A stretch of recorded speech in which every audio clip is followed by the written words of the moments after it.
सबका ध्यान भारत पाकिस्तान को जिस तरह सबक सिखा रहा है उस पे है। चाइना के साथ क्या चल रहा है उसके ऊपर है। यूनाइटेड स्टेट्स एप्पल की मैन्युफैक्चरिंग पे है। पर भारत के अंदर जो कई डिकेड्स में सबसे बड़ी लीगल बैटल सुप्रीम कोर्ट में चल रही है उस पे किसी का ध्यान नहीं है। कोई मीडिया उसको कवर नहीं कर रहा, जिस पे अहम सुनवाई हुई है, जो केस अब new chief justice of India की बेंच सुन रही है, जो केस पिछले चीफ जस्टिस खन्ना की बेंच ने भी सुना था। वक्फ एक्ट की बात कर रहा हूं मैं, उसके चैलेंज की बात मैं कर रहा हूं। ये डिकेड से चलता आ रहा इशू था जिसको लोग समझते थे आर्टिकल 370 की तरह कोई छुएगा नहीं। मोदी सरकार ने उसके अंदर अमेंडमेंट्स करी, लॉज को पास किया, उसको चैलेंज किया जा रहा है और बहुत हाइटेंड लीगल बैटल है। देश दूसरे देश से जंग लड़ते हैं, उस पर बहुत ध्यान जाता है, पर लीगल बैटल्स कोई कम नहीं होती हैं। वो उतनी ही सीरियस होती हैं, उतनी ही बड़ी होती हैं।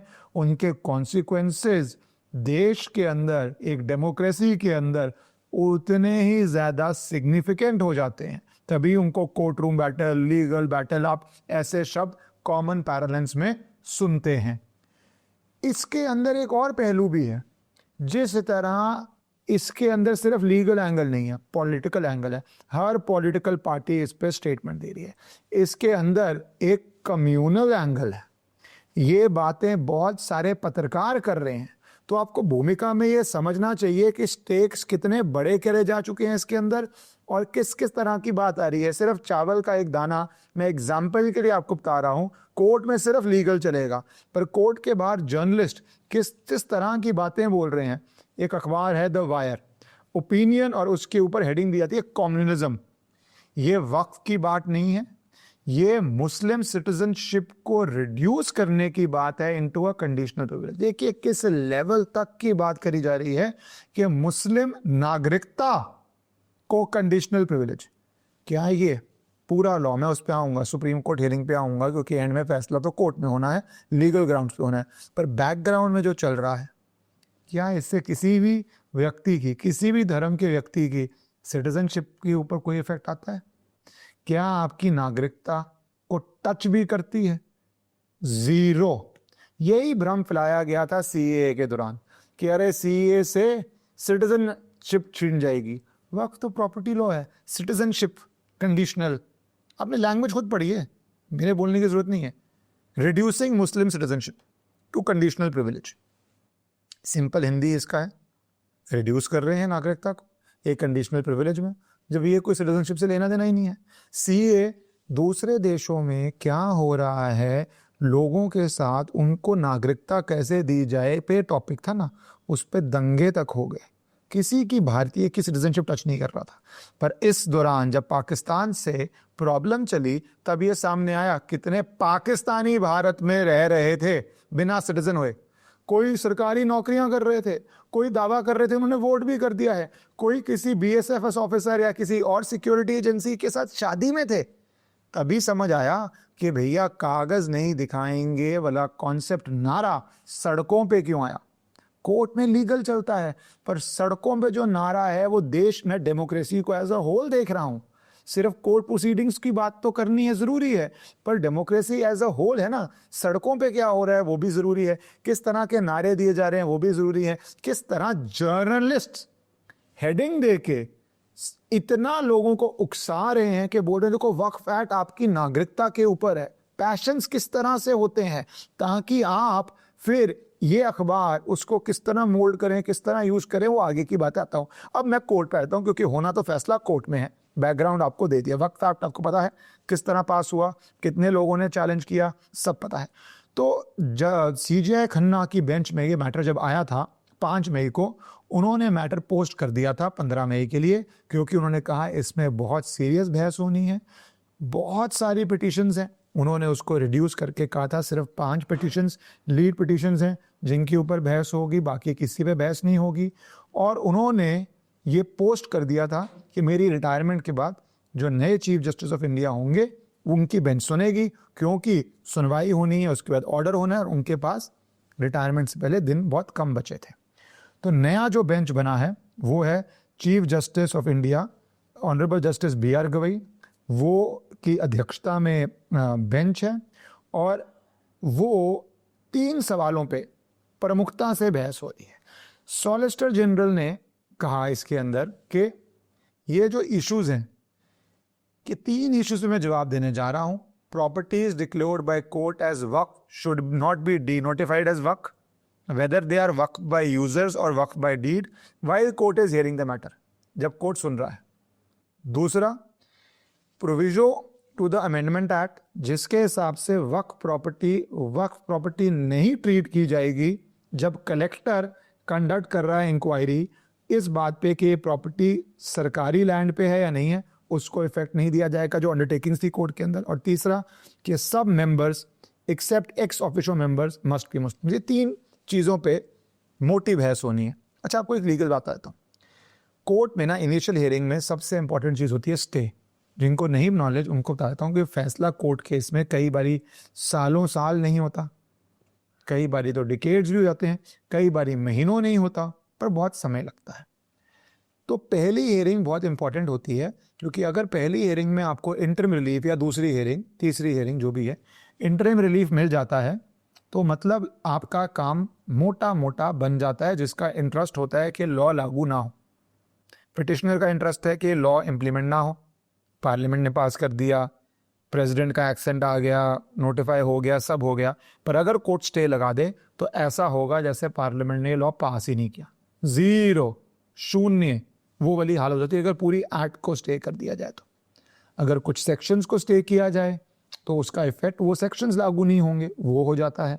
तो स्टे सबसे इंपॉर्टेंट गेम है। ये आपको जब भी ऑर्डर आए आपको पता होना चाहिए ऑर्डर ये आने वाला है, क्योंकि आज और हियरिंग पे कोर्ट ने निर्धारित कर दिया कि आगे क्या होने जा रहा है और जल्दी होने जा रहा है, इस महीने ही होने जा रहा है।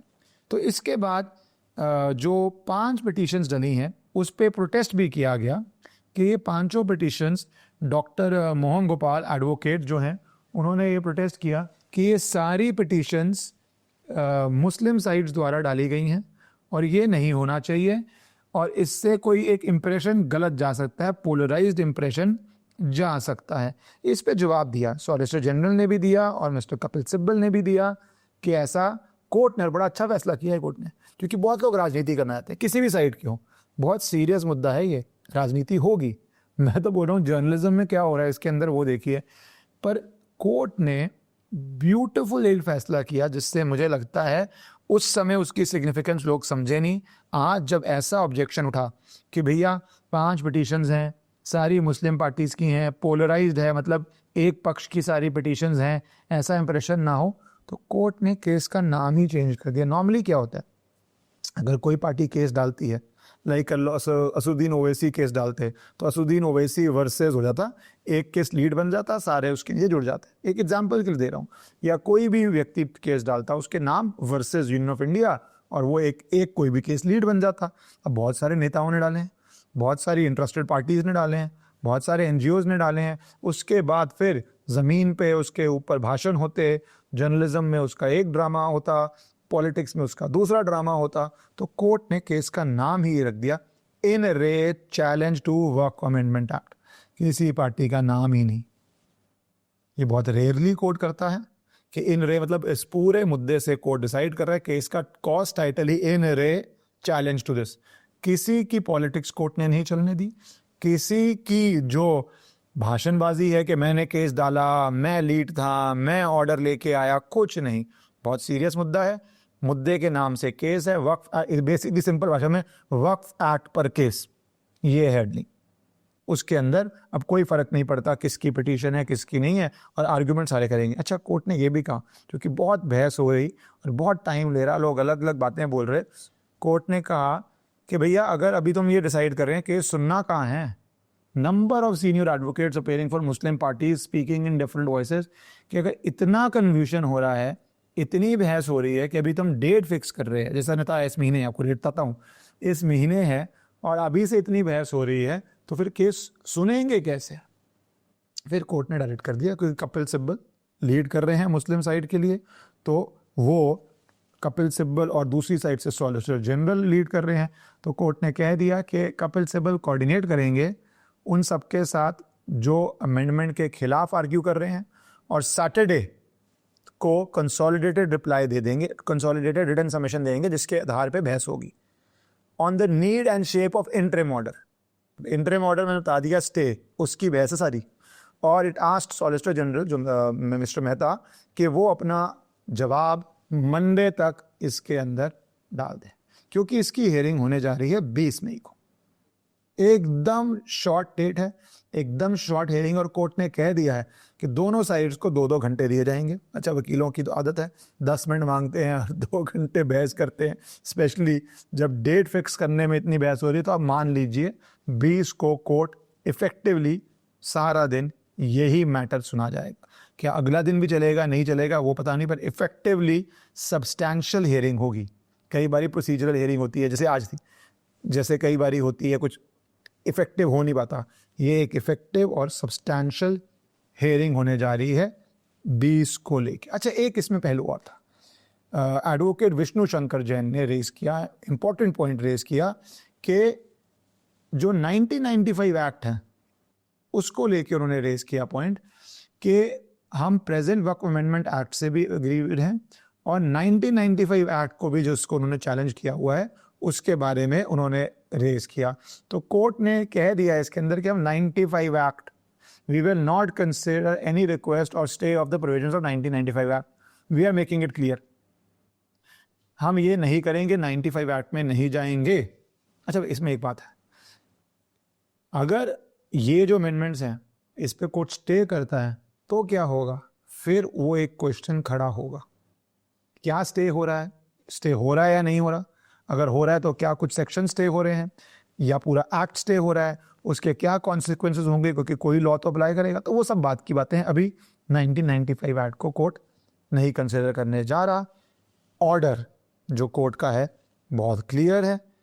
इसके अंदर ऑर्डर से पहले, यह मैं ऑर्डर के बाद आपको बताऊंगा कि बाहर क्या माहौल बन रहा है। पहले आप ऑर्डर सुन लीजिए, क्योंकि क्रिस्टलाइज हो चुका है कि इंटरिम रिलीफ दिया जाए या ना दिया जाए on 3 issues, waqf by user, nomination of non Muslim to waqf council, और identification of government land under वक्फ।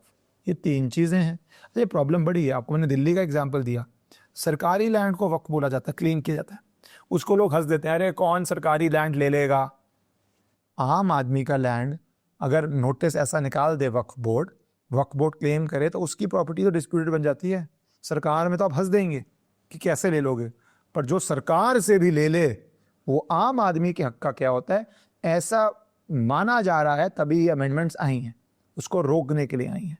तो ये 3 इश्यूज पे 20 को सुनवाई होगी। अच्छा, पीछे का माहौल, जैसे मैंने आपको एक आर्टिकल का हवाला दिया, उसी आर्टिकल के अंदर द वायर है जिसको कहा जा रहा था बैन किया है नहीं किया, कुछ क्लैरिटी नहीं क्योंकि अवेलेबल है फ्रीली।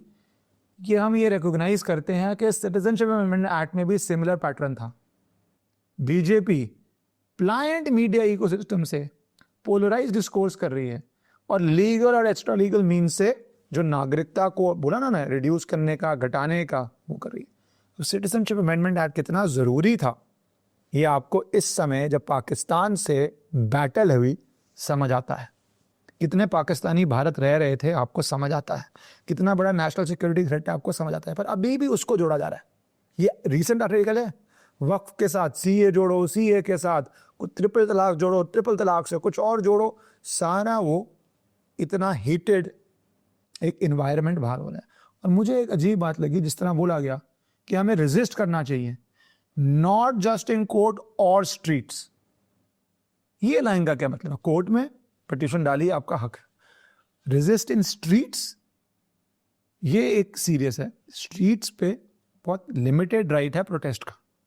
जो सीए के दौरान हुआ वो क्राइम्स थे। पर बहुत कॉमनली होता है कि अंग्रेजी में आप इशारों में जेंटल बात करते हैं, सड़कों पे वो बात जेंटल से अलग हो जाती है। तो जर्नलिस्ट को मेरी हिदायत है कि बहुत केयरफुली लिखना चाहिए। कोर्ट जा रहे हैं, कोर्ट में मैटर चल रहा है, ये स्ट्रीट वर्ड क्यों आना चाहिए, ये सोचने की बात है। पर खैर ये सब तो चलता रहेगा। भारत के जर्नलिज्म में बहुत अलग अलग तरह की फ्रीडम को यूज किया जाता है। कोर्ट के अंदर 20 मई इसके अंदर अब एक सीरियस दिन होने जा रहा है। बहुत छोटी कोर्ट ने डेट्स दी हैं। कोर्ट ने साफ कर दिया है कि limited purpose interim relief stay order होगा या नहीं होगा, पे बहस है। और जो भी कोर्ट में होगा जुड़िएगा, क्योंकि ये डिकेड्स से पेंडिंग इशू और मेरे हिसाब से biggest legal battle of last many years, एक राम मंदिर पे कोर्ट केस लीगल बैटल बहुत बड़ी थी, एक आर्टिकल 370 पे बहुत बड़ी थी, और उसी तरह अलग अलग डायमेंशंस हैं। उसी तरह ये पिछले 10 साल की थर्ड बिगेस्ट लीगल बैटल है, जबकि ये सारी बैटल्स इफेक्टिवली तो 1947 से ही शुरू हो गई थी, पर पिछले 10 साल में ये लीगल बैटल्स डिसीजन पे आ रही हैं। तो ये वक्फ भी उसी कैटेगरी में है। 20 मई को इस पे पूरा जो भी होगा उसको डिटेल से डिस्कस करूंगा और आपको समझाऊंगा। भारत माता की जय।